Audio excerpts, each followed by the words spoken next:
Bueno, pues le damos la bienvenida al Estado de Veracruz. Quisiera que nos hablara un poco en torno a las temáticas que hemos tratado el día de hoy de juicios orales, pero sobre todo de derechos humanos, que es su especialidad. Usted fue su procurador en esta materia y quisiera que me dé su visión primero del Estado de Veracruz y de ahí que hablemos un poco del tratamiento de los derechos humanos. Mira, lo primero que debo decir, y hay que subrayarlo, es que el esfuerzo que está haciendo la Universidad de Jalapa por organizar un foro de estas características no es algo que deba dejar de subrayarse positivamente, porque a mí me ha tocado organizar foros internacionales y es algo sumamente complicado. Además es muy oportuno porque, y ahí voy a contestar su pregunta, porque México vive una coyuntura muy compleja donde coinciden estos dos aspectos que son la razón de ser de este foro internacional, que es el tema de derechos humanos. Estamos en una crisis gravísima, hace muchos años que la traemos, y la implementación del nuevo sistema de justicia penal. Entonces, como se lo hice saber al rector y a otros funcionarios de la universidad, me pareció una feliz idea y afortunada. Ahora, mire, la situación del país es una situación que no es producto de este gobierno ni del anterior, sino es una suma de dificultades que México ha venido arrastrando, que tienen como consecuencia las vulneraciones a derechos humanos. Es decir, las vulneraciones a derechos humanos es el final de una cadena. Qué triste, que es casi histórico, ¿no? Es el final de una cadena. Es decir, las violaciones a derechos humanos, como lo dije en la conferencia, se explican porque una teoría de la justicia como los derechos humanos, humanista, solidaria, que concibe a los seres humanos como entes autónomos y dotados de dignidad y que esto tiene vigencia universal, solamente es posible si se dan una serie de condiciones fácticas para que esto ocurra.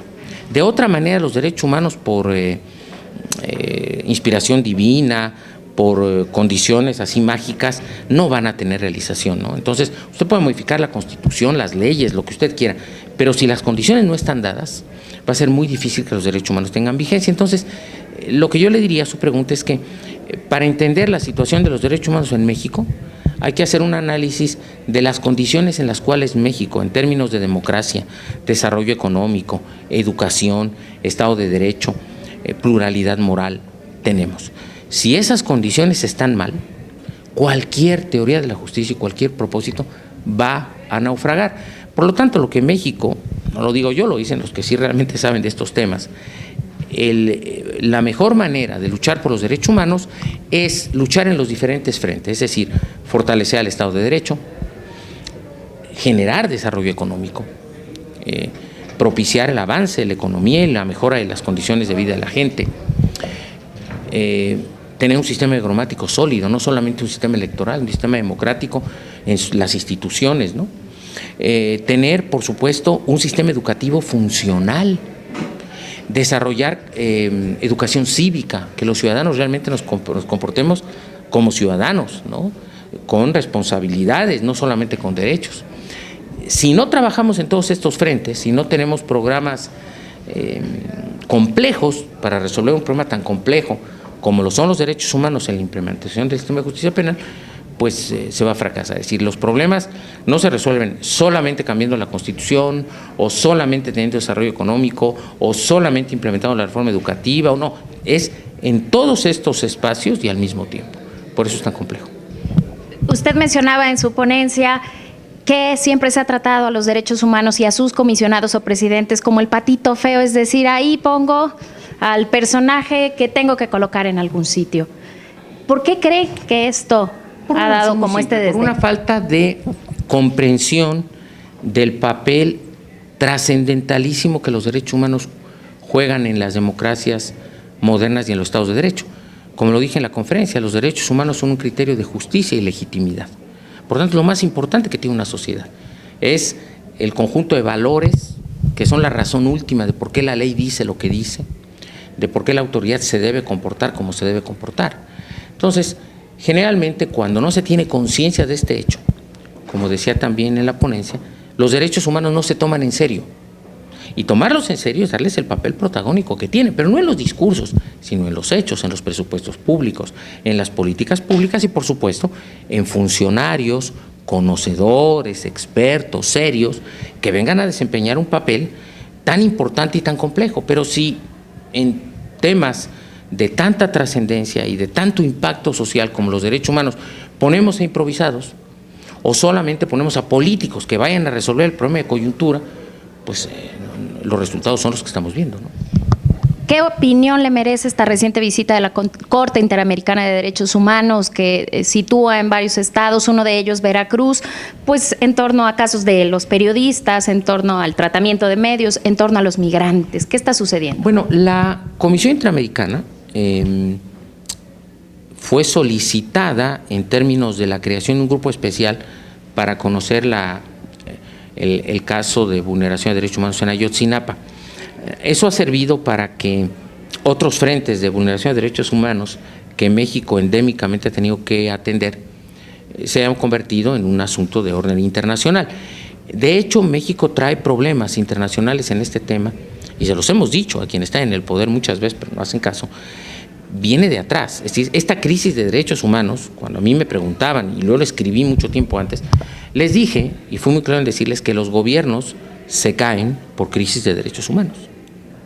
Lo que este gobierno está viviendo es una brutal desatención a problemas de derechos humanos que venían. Entonces, la visita del alto comisionado, de la Comisión Interamericana, la creación de expertos, pues no es sino el resultado, ¿no?, de un problema que desbordó las fronteras nacionales y que, por el carácter internacional de los derechos humanos, pues repercute en la presencia de organismos internacionales que son los vigilantes de esos criterios de justicia. Es decir, los estados se van a medir por cómo están en sus derechos humanos. Es decir, es el indicador, ¿no? Es como si usted quiere bajar de peso. El indicador no es cuán delgado se ve, sino cuántos kilos perdió, ¿no? O yo me veo muy delgado, pues sí, pero no has perdido un solo, a lo mejor te vestiste una ropa muy especial o te vestiste de negro, pues sí, pero sigues. Ese es el problema. Este gobierno ha emitido fundamentalmente soluciones estéticas, mediáticas, políticas, pero no ha atacado de fondo el problema. Oiga, y ahí yo toco un punto importante, porque además todas aquellas comunicados que se emiten son en tono de recomendación, y esto también no obliga ni a autoridades ni a justiciables a exigir algo más. Lo que pasa es que en el caso del sistema interamericano, los casos que México tiene, que es, lo decía el secretario ejecutivo, el país que más quejas, más comunicaciones tiene en la Comisión Interamericana, y como sabemos, la única que puede elevar casos ante la Corte es la Comisión Interamericana, pues México va a terminar con un récord muy, muy ominoso, porque hay la mayor cantidad de casos contra un país son contra México. Eso puede ser interpretado de forma positiva o negativa, según lo vea usted, pero en cualquiera de los dos casos, positivo, porque es bueno, es que los ciudadanos mexicanos estamos quejando de organismos internacionales, México tiene apertura, pues sí está bien, pero delata algo que por falta de conocimiento no se ve. Mire, los derechos humanos deben ser atendidos, enfrentados y resueltos por los estados nacionales. Solo cuando los estados nacionales son incapaces de entender su situación de derechos humanos, pueden hacer posible el acceso al llamado derecho internacional de los derechos humanos. Dicho de otro modo, los sistemas interamericano y universal de derechos humanos de la ONU son sistemas de carácter supletorio. Solamente entran en funcionamiento cuando el Estado se ha mostrado incapaz de atender los casos de vulneración de derechos humanos. Es más, un requisito procesal técnico para poder acceder a la Comisión Interamericana es haber agotado previamente los recursos de jurisdicción interna. Salvo los casos de medidas cautelares, nada más déjeme le explico eso que es importante. La gente que puede acudir inmediatamente, bueno, se puede presentar, pero se tienen que agotar las instancias nacionales. La primera responsabilidad frente a los derechos humanos es de los estados nacionales. O sea, no le podemos dejar la responsabilidad de la atención y solución de los casos de derechos humanos a los tribunales internacionales ni a los organismos como la Comisión Interamericana, sean del sistema interamericano o del sistema de Naciones Unidas, que son los competentes para México. Tiene que ser el Estado Nacional el que los asuma. Esto muestra pues una evidente incapacidad, un déficit de acceso a la justicia muy grande. Pero aquí el detalle es que los casos son una infinidad, ¿no? Es que este es el asunto, cómo atenderlos, cómo tomar ese carácter. Podrían ser más, porque incluso la Comisión Interamericana, que tampoco es impoluta, la Comisión Interamericana es una organización muy politizada, que le presta atención a cierto tipo de casos de vulneración de derechos humanos, pero hay muchos que se han presentado ante la Comisión Interamericana que no van a aparecer en la Corte porque políticamente no tienen tanta repercusión. Esto también, por eso les decía, hay que entrar con mucho cuidado. Pero esto es el resultado de que aquí no suceda. Mire, para que vean nada más el tema. Usted pregunta a un ciudadano norteamericano, en la mente de un ciudadano norteamericano, no está irse a ningún tribunal internacional para resolver sus asuntos. Ellos tienen conciencia de que sus propios tribunales van a estar en capacidad de resolver el problema. Es grave que en la conciencia del Estado mexicano ya demos por sentado que los tribunales, las comisiones de derechos humanos, como no sirven, hay que irse a tribunales internacionales. Pues no es una buena salida, ¿no? Yo creo que lo que tenemos que hacer es fortalecer realmente nuestro sistema de procuración y impartición de justicia y solamente en casos excepcionales irnos a los sistemas supletorios de protección de derechos humanos. Porque aparte la ciudadanía o la sociedad civil generalmente no conoce estos mecanismos, también me permito decirlo. Hace unos minutos platicaba con el presidente de la Comisión Estatal de Derechos Humanos y me decía, lo que sucede es que tenemos procesos, son muy tardados, pero tenemos un mecanismo de acción rápida, el RR, reacción rápida. Y yo le decía, pero ese mecanismo de reacción rápida entonces les garantiza todavía a aquellos que exigen que no se les vulneren sus derechos humanos, pasar sobre aquellos otros que necesitan rapidez, ¿o cómo es este asunto? Bueno, porque es que esto es... Híjole, dentro de los derechos humanos, categorías para atención. Es que es sumamente complejo. A ver, también hay que enfrentarlo con mucho cuidado. A ver, los sistemas de protección de derechos humanos de los estados son de dos tipos, jurisdiccionales y no jurisdiccionales, y tienen carácter complementario. Ojo, los ombudsman no sustituyen a los tribunales, ni los ombudsman sirven para resolver el déficit de tribunales, no. Son sistemas complementarios con una función muy específica, que es, en el caso mexicano, resolver vulneraciones a derechos humanos atribuibles a la administración pública o a actos administrativos de tribunales, en el caso de provincia. A nivel federal no opera así. A nivel federal, ningún caso puede irse contra el sistema de justicia jurisdiccional federal. Pero entonces, lo que tenemos es un conjunto de elementos para proteger derechos humanos.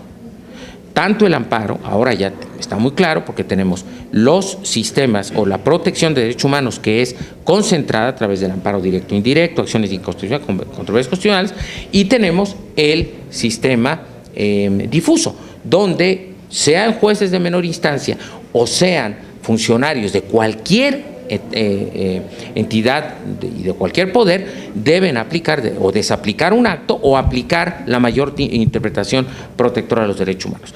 Pero los ombudsman tienen otra función.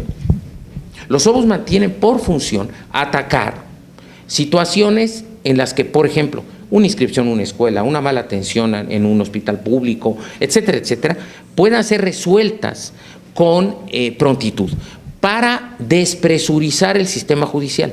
Pero todas estas cosas, que son extremadamente técnicas, no se saben. Claro. Y entonces, claro, pues entonces pensamos que o le pedimos al ombudsman que haga cosas que no está en su poder hacer, o le pedimos a los jueces que hagan cosas que no están capacitados ni están facultados para hacer, y entonces aquello se convierte pues, en un andar pidiendo cosas que no se puede. Y ni tampoco el sistema interamericano nos va a resolver todos los problemas. En suma, este es un tema que hay que atender con cuidado, con profesionalismo, con seriedad. Porque si no, pues entonces pasa como lo he dicho en la conferencia, ¿no? Pues es Pedrito y el lobo, vaciamiento conceptual, todo es violación a derechos humanos, y tampoco es así, ¿eh? O sea, hay casos de abuso de los derechos humanos evidentes, donde el objetivo es chantajear a la autoridad. Claro, donde no es la totalidad, donde se está. Pero hay muchos casos, y muy importantes, donde es claro que se emplean los derechos humanos como un instrumento de presión y de chantaje. Lo que menos importa es la promoción y protección de los derechos fundamentales, sino pegarle al Estado y se politiza. Entonces, pues es un tema muy complejo y, insisto, esto se vuelve así sobre todo cuando no se ha tomado, como en México, no se ha tomado con la suficiente seriedad.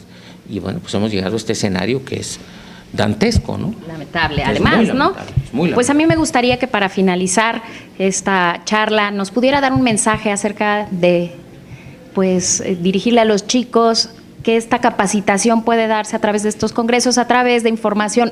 Este es el acercamiento que tenemos que dar a conocer para capacitar. Yo creo que, y yo en esto trabajo con mis alumnos todos los días, en el TEC de Monterrey o en otras instituciones donde soy invitado a impartir clase, yo sí le traslado una gran parte de responsabilidad a los estudiantes, sobre todo los que estudian Derecho, ¿no? a veces me parece que no se la toman muy en serio. Y la ley, el estudio de la ley y del derecho requiere seriedad, requiere disciplina, requiere amor por la justicia. Y yo he visto que ha habido una clara depreciación por este tipo de valores, ¿no? O sea, hay que estudiar derecho para ganar mucha lana, para transar, el que no transa no avanza, y se han ido diluyendo una serie de valores. Me parece que buena parte de la responsabilidad de la mejora del sistema de impartición de justicia en México a todos los niveles, de procuración de justicia y de respeto por los valores fundamentales que la justicia protege, que son derechos humanos básicamente, está en los jóvenes. Yo creo que mi generación, que fue una generación sándwich, nos quedamos en medio de dos generaciones, una generación muy conservadora y una generación muy pujante que viene abajo, tienen que cobrar conciencia de que no le pueden echar la culpa a las viejas generaciones. A estas generaciones, a los chavos que van a terminar, les va a tocar un sistema mexicano de derecho positivo totalmente distinto. Es más, muchos de los libros en los cuales yo estudié derecho son referencia histórica. De ese tamaño es el cambio. Y ese cambio le va a tocar gestarlo y vivirlo a los muchachos que nos están viendo, que están en las escuelas de derecho, en las facultades. Entonces la responsabilidad es enorme. Y si no cobran conciencia de eso, después no le pueden echar la culpa a los demás. Estas generaciones, muchos de nosotros, a mediano plazo, vamos de salida. Esto les va a tocar a los chavos, a los jóvenes, que están ahorita entrando y saliendo de las facultades con un panorama muy complicado.